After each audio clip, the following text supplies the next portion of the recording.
자, 오늘은 이제 창세기 이제 38장입니다.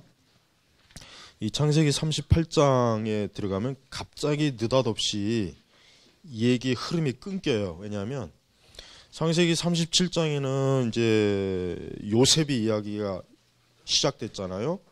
근데 38장에 갑자기 유다에 대한 얘기가 나오고, 그러고 39장으로 들어가서 요셉의 얘기가 이렇게 나와요. 그러니까 요 38장에 그러니까 이 창세기를 기록한 사람이 모세란 말이에요. 그러면은 하나님께서 왜 요셉의 이야기를 꾸준하게 하시다가 왜 갑자기 3세기 38장에 유다와 다말의 이야기가 들어가 있는지, 이제 그거를 잘 알아야 돼. 그러니까 우리가 이제 성경 읽을 때 보면은 성경의 흐름이 있어요. 그 성경의 흐름 자체가 성령께서 그 성경의 말씀의 흐름을 성령께서 주도하시는 거예요. 그러니까 우리는 그 하나님의 뜻이 무엇인지를 잘 이해하면서 성경을 이해할 필요가 있어요. 그래서 이제 여기서 보면은 유다와 다말, 유다가 이제 그 야곱의 아들로서 나중에 이제 유다 지파의 그 족장이 됩니다. 유다 지파에. 근데 이제 이 창세기 38장에는 유다와 유다의 며느리 다말의 얘기가 이제 얘기 중심이에요. 얘기 중심이에요. 자, 무슨 일이 이제 전체 내용이 뭐냐면 유다의 그 아들이 셋이 있는데 두 아들이 이제 죽어요. 그러면은 이제 그 당시에 그 관습이 뭐냐면은 여기 제가 이제 나와 있지만 계대 혼인법이라고 해가지고 형제가 죽으면은 그 형제를 위한 후손을 이어주는 의무가 나머지 그 형제들에게 있어요. 그러니까 지금 유다의 그 세 아들 중에 두 아들이 죽어요. 그러면 대를 이어야 된단 말이에요. 대를 이어야 되는데 유다가 그거를 고의적으로 회피했어요. 그래서 이제 벌어지는 사건의 얘기가 이제 오늘 38장에 나와 있는데, 중요한 것은 왜 그러면 갑자기 유다의 왜 이 못된 짓을, 유다와 다말의 이 못된 짓이 왜 나오냐? 그건 뭐냐면 유다와 다말이 어떤 사람입니까? 그걸 어떤 사람인지 알려면은 마태복음 1장 3절 읽어보면 알아야 돼요. 자, 마태복음 1장 3절에 보면은 한번 여러분 펴보세요. 거기 보면은 이제 족보가 나오잖아요. 족보. 마태복음 1장 3절에 보면은 거기 뭐라고 나와 있냐면은 바로 이 마태복음 1장 3절이 왜 하나님께서 갑자기 창세기 얘기에 38장에 유다와 다말의 얘기가 왜 들어가 있는지 그걸 알 수 있는 답이 이 마태복음 1장 3절에 있어요. 뭐냐? 유다는 다말에게서 베레스와 세라를 낳고, 베레스는 헤스로를 낳고, 헤스로는 람을 낳고. 자, 유다가 다말의 누가 됩니까? 시아버지가 돼요. 다말은 유다의 며느리가 돼요. 여러분, 세상에 이런 족보가 어디 있어요? 이게 무슨 개 족보도 아니고. 그런데 너무나 어이없는 게 1장 1절 보세요. 마태복음. 예수 그리스도의 계보는 이러하다. 우리가 일반적인 상식으로는 사실 이 계보를 이렇게 드러내는 것보다는 숨기는 게 더 사실은, 예를 들면 우리 조상에 우리 조상에 아주 참 부끄러운 누가 있다. 그러면 그 족보를 숨기려고 그러지, 우리 조상은 이렇다 해가지고 족보를 자랑하지는 않잖아요, 일반적으로. 그런데 마태는 왜 누가 봐도 아니 유다는 구약 성경을, 이 마태복음이 주로 독자층이 누굽니까? 유대인이에요. 유대인.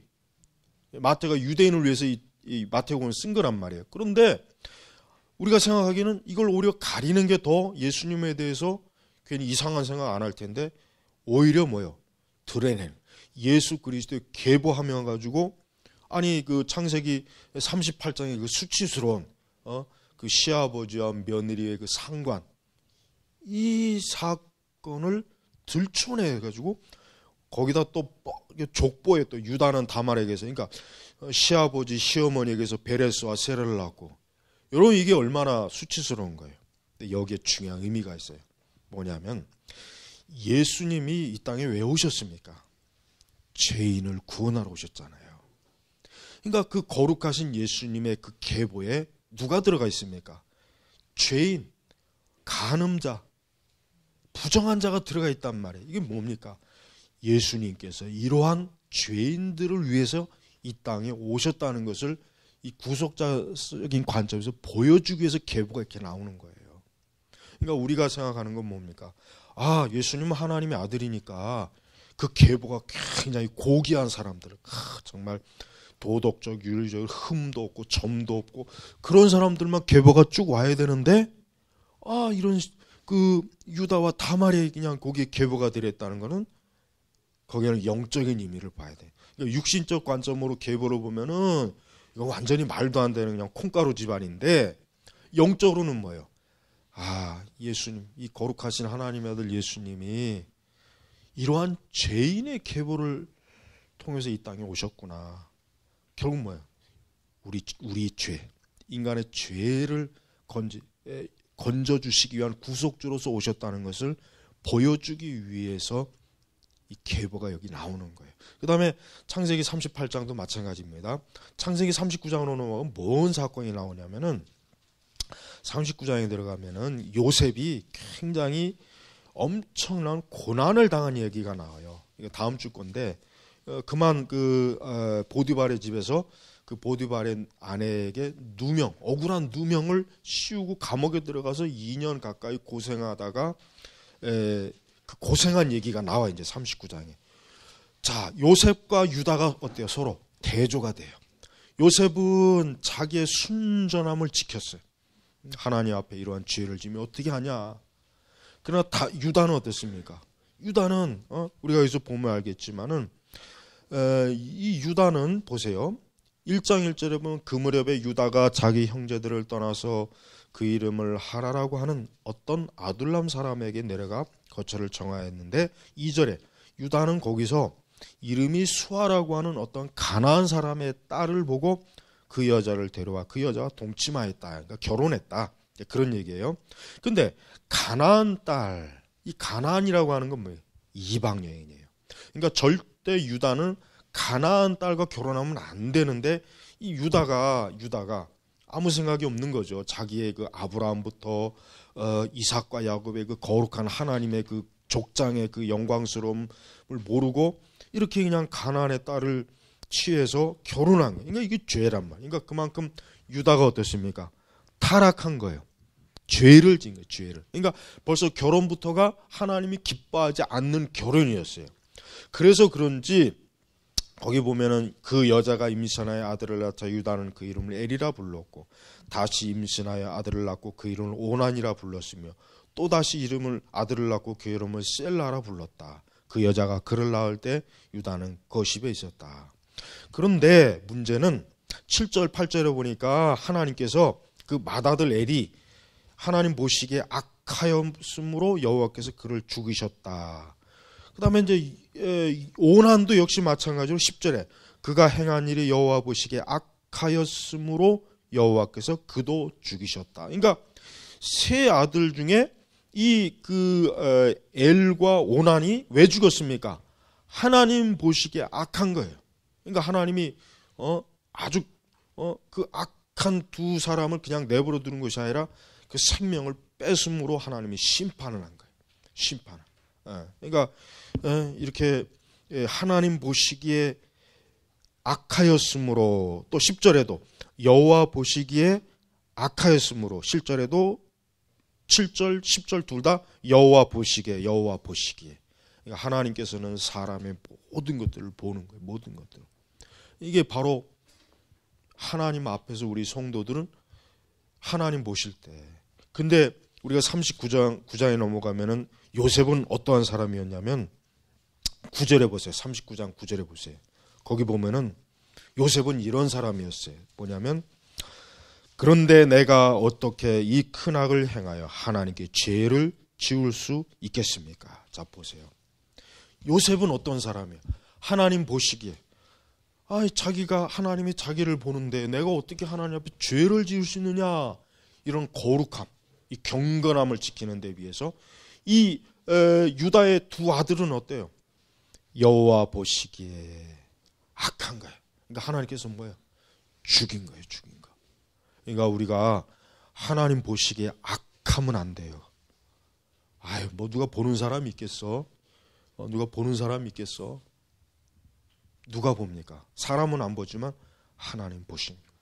그러니까 이 하나님이 보고 있다는 것을 만약에 모든 사람들이 명백하게 한다면은 죄를 짓지 않을 거예요.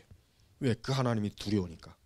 근데 요셉은 비록 눈에 하나님 보이지 않지만 하나님이 영적으로 우리 사람의 모든 것을 보시니 내가 그 하나님 앞에 어떻게 죄를 지을 수 있겠느냐. 이 거룩함을 지키는 데 위해서 이 유다의 두 아들은 하나님이 보던 말던 신경도 안 쓴 거예요. 아예 하나님의 존재가 없었죠. 그러니까 그냥 막 죄를 지으니까 하나님이 그냥 그 생명을 거두 가신 거란 말이에요. 그러니까 우리가 하나님 보시는 걸 두려워해야 돼요. 저 CCTV를 두려워하지 말고 카메라를 두려워하지 말고 하나님이 보시는 걸 두려워한다면 하나님이 하나님이 보시는데 하나님이 보시는데 이게 경건한 믿음이에요. 이게 특히 우리 청년들 하나님 보시는데 자 그런데 이제 문제는 여기서 이제 터진 거예요. 뭐냐면 이제 두 아들이 죽었어요. 이제 나머지 셀라는 아직 이제 어려요. 근데 이제 자기 며느리 다말에게 이제 야 셀라가 아직 어리니까 네가 좀 셀라가 클 때까지 좀 더 지내라 하고 이제 말은 그렇게 했는데 속은 뭐냐 11절에 셀라도 그의 형들처럼 죽을까 염려했기 때문이다. 다말은 가서 자기 아버지 집에서 지냈다. 이게 아무래도 유다는 좀 찜찜한 거예요.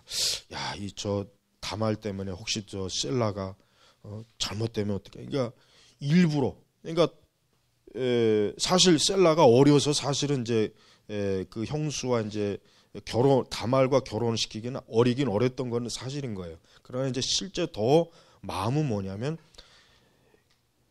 다말하고 셀라를 통해서 후사를 낳게 하고 싶지 않았던 거예요. 왜냐 셀라가 혹시 잘못될까봐.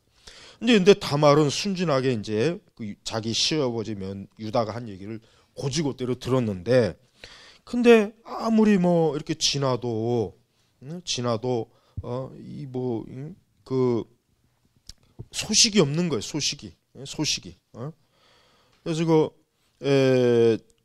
이 다말이 어떤 꾀를 냈느냐. 다말이 14절에 보니까 다말은 자기가 입었던 과비 옷을 벗고 노울을 가려 몸을 휩싸고 딥나로 가는 곁에 있는 에나임 옥에 앉았다.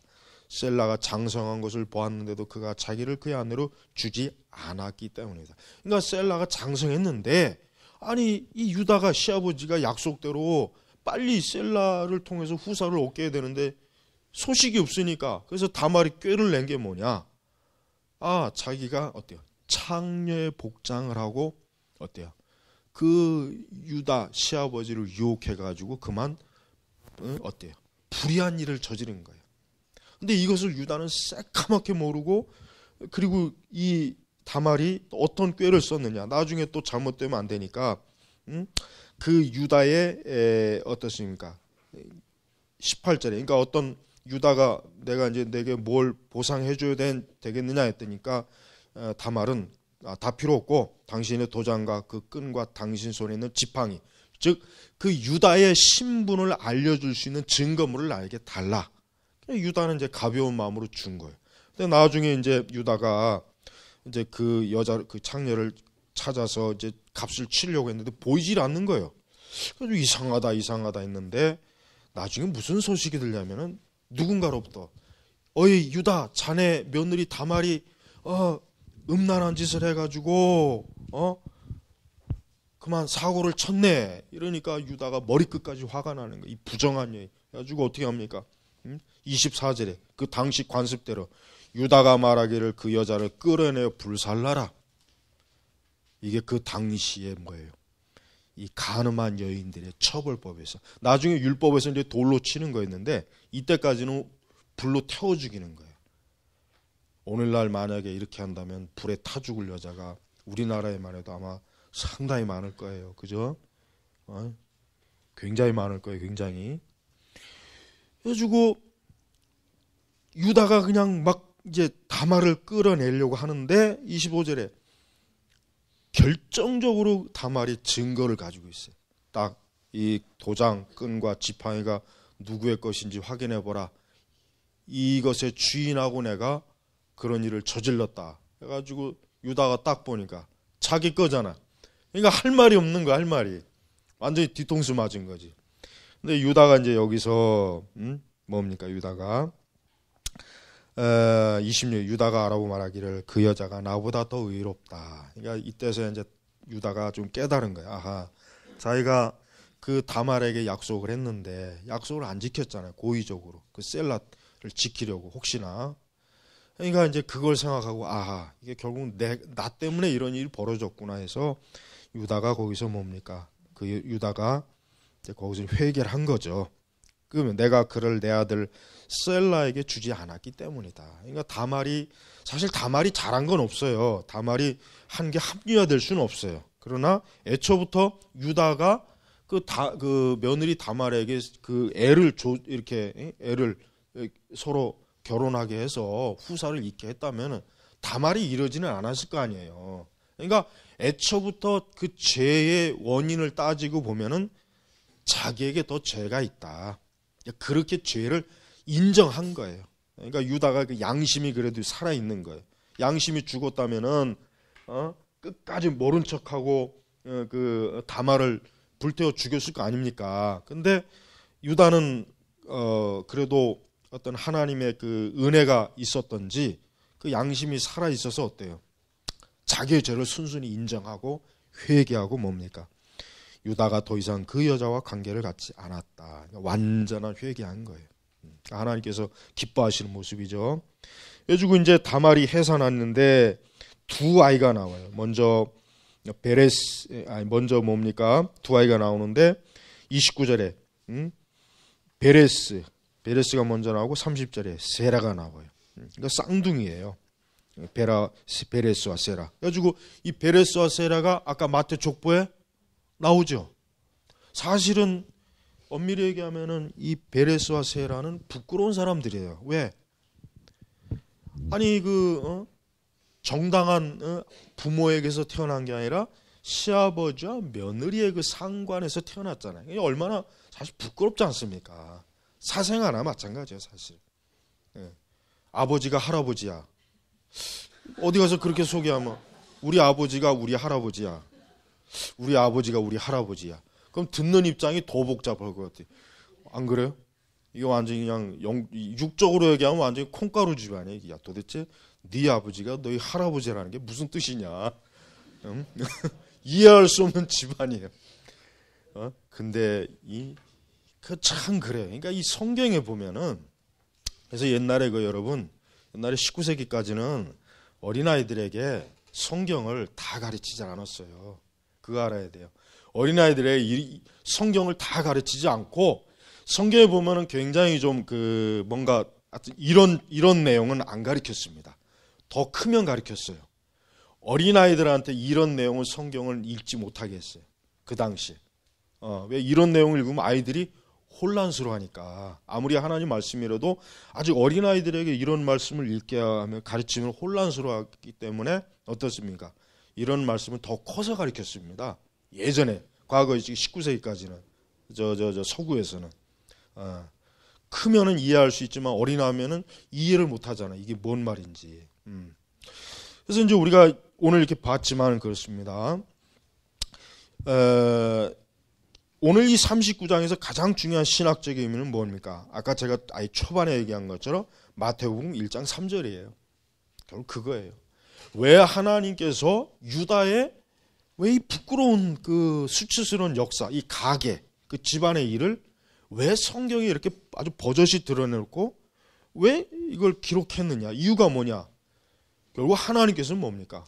이렇게 부정하고 더럽고 참 추한 그런 가운데서 거룩하신 하나님의 아들이 오셨어요. 그 이유가 뭡니까? 예수님은 누구를 위해서? 죄인을 찾으러, 죄인을 건지시러 오신 거예요. 예수님이 아주 그냥 흠없고 정결한 히피에서 왔다면은 예수님의 구속의 사역은 조금 가려져요. 그러나 오히려 뭡니까? 예수님의 구속의 사역이 더 빛나고 돋보이잖아요.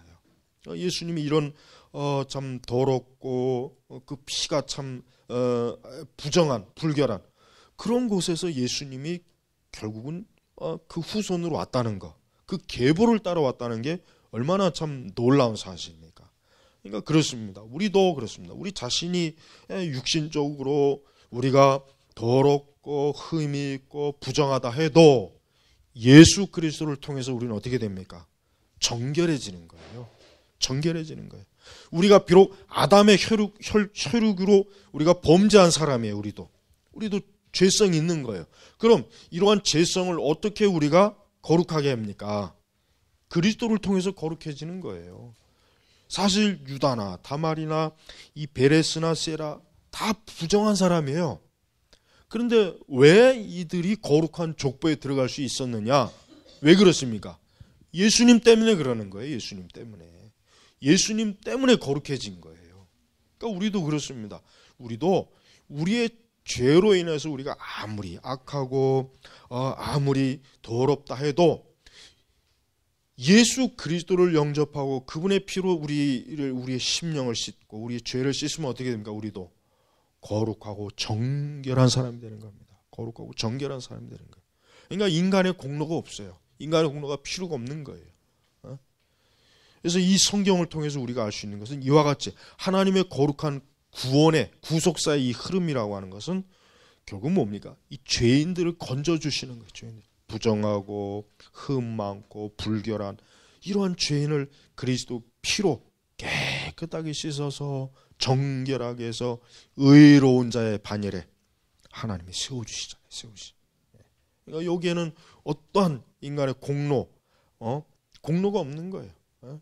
유다나 다말이나 다 부정한 사람이야. 정말 이 다말은 사실 불로 태워 죽어야 될 사람이란 말이에요. 사실은. 그러니까 여러분 똑같은 사건이 있죠. 우리 신약에서도 간음한 여인을 그 당시 율법대로 돌로 쳐라 하니까 예수님이 뭐라 그랬습니까? 죄 없는 자가 와서 먼저 쳐라 돌로. 예수님이 건져주시잖아요. 마찬가지예요. 그 다말을 누가 건져줍니까? 유다가 건져주잖아요. 만약에 유다가 이 꽉 다물고 난 모른다.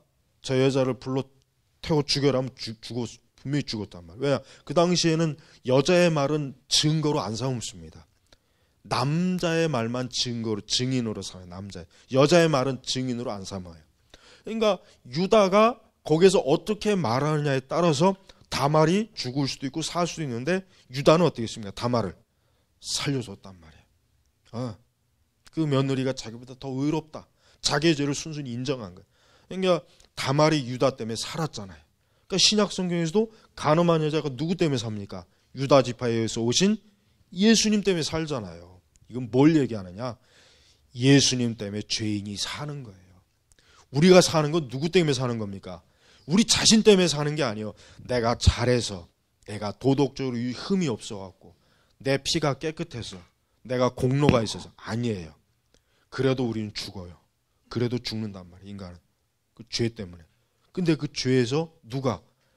유다 지파에서 오신 예수 그리스도께서 우리를 살려내신 거란 말이에요. 그러니까 이 창세기 38장은 사실 굉장히 중요해요. 겉으로 보면은 인간적으로 보면은 이게 무슨 이런 이렇게 지저분한 그 집안의 얘기를 끄집어내느냐 했겠지만 사실 여기에는 예수 그리스도의 십자가의 피가 철철 넘치는 부분이 38장입니다. 성도 여러분, 우리는 어떤 일이 있어도 우리 자신의 내가 잘하니까, 내가 하나님을 잘 믿어서, 내가 기도를 잘해서, 내가 열심히 헌신하고 봉사해서 하나님이 나에게 은혜를 주셨다라는 생각은 이거는 성경적인 생각이 아니라는 걸 알아야 돼요. 오직 뭡니까? 성도는 죽으나 사나 나는 그리스도의 십자가의 구속의 은혜로 삽니다.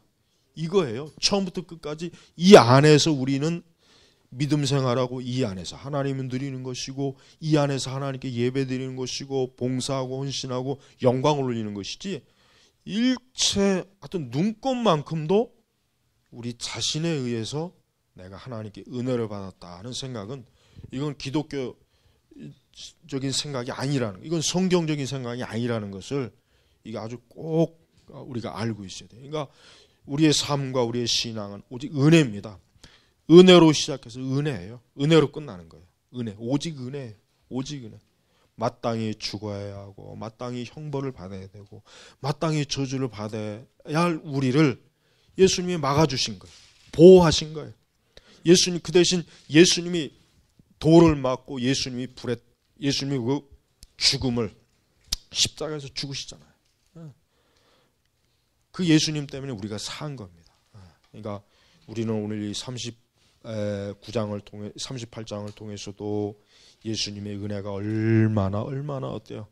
여기에 깊이 있는지를 알아야 되는 것입니다. 자, 이렇게 우리가 이제 38장을 이렇게 봤습니다. 그래서 우리는 하나님께서 여전히 구약과 신약 이 성경 전체에서 뭐예요? 예수님이 중심이에요. 예수님이 드러나시고 예수님의 십자가, 예수님의 구원, 예수님의 은혜, 이게 다 드러나죠. 다 드러나요. 그러니까 성경을 항상 이렇게 봐야 돼요. 이게 구속사적으로 보는 거예요. 이걸 이제 도덕적, 윤리적으로 보면은 이거는 말이 안 돼요. 이 말은, 이 성경은, 이 38장은 전혀 우리에게 아무런 교훈을 못 줘요. 영적인 의미가 못 줘요. 그러나 예수 그리스도의 구속사적인 관점으로 보면은 이 38장이 얼마나 은혜가 되는, 결국 이 다말은 우리 자신이란 말이에요. 우리 자신이란 말이에요. 우리 자신인데, 우리가 마땅히 불태워 죽임을 당해도 쌓은 그런 죄인인데 예수님이 우리를 보호하신 거예요. 보호하신. 그러니까 오늘도 우리 성도들은 예수님의 보호하신 가운데 지금 이렇게 있는 거예요. 내가 잘하고 내가 뭘 이렇게 해서 지금 있는 게 아니에요. 그러니까 이게 사실 근데 이게 굉장히 우리 신자들에게 그렇게 은혜에 대해서 많은 그 얘기를 해도 이걸 정말 깊이 누리는 분은 별로 없어요. 실제로. 왜냐하면 이 은혜라고 하는 게 사실 우리가 생각하기, 우리 일반적으로 우리 인간의 본성에서는 이해할 수 없는 개념이거든. 왜냐하면 우리 자신이 아무것도 하지 않고 나의 어떤 공로나 어떤 것도 없는데 내가 무조건 용서받고 사랑받는다는 것은 우리 본성에서는 이게 전혀 이해가 안 되는 겁니다. 그럼 어떻게 됩니까? 믿는 거예요. 믿는 거란 말이에요. 믿는 거. 설령 이것을 느끼지 못해도 이것이 진리라고 성경에 쓰여 있기 때문에 내가 믿는 거란 말이에요. 그러니까 예수님을 난 예수님에 대해서 감사하는 마음도 생기지 않고 난 예수님이 날 위해서 십자가에 죽으셨다는데 난 눈물 한 방울도 안 흘려. 상관없어요. 눈물을 흘리고 감동을 받아야 구원받는 게 아니라 비록 내가 그렇게 느낌이 없어도 믿는 거란 말이에요. 믿을 때 구원받는 거예요. 믿을 때. 그러니까 여기서 다 여기서 이해를 못하는 거예요. 그러니까 항상 나는 십자가의 은혜를 이해하고 내가 깨닫고 알아야 돼. 그래서 내가 눈물을 펑펑 흘리고 밤새도록 맨날 며칠 회개를 해야 내가 구원받는 줄 아는데 실제로 그게 아니라 뭡니까? 예수님께서 나를 위해서 십자가에서 죽으셨다는 그 하나님 말씀, 은혜, 그걸 믿으면 구원받는 거란 말이에요. 믿으면. 그러니까 복음을 믿지 못하는 사람은 여기에 다 걸려요. 그러니까 본성으로 그걸 자기가 느끼고 깨달으려고 하니까 됩니까? 그게 안 되거든요. 그건 안 됩니다. 절대 안 돼요.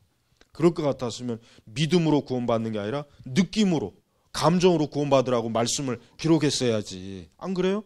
근데 믿음으로 구원받으라겠단 말이에요. 믿음으로.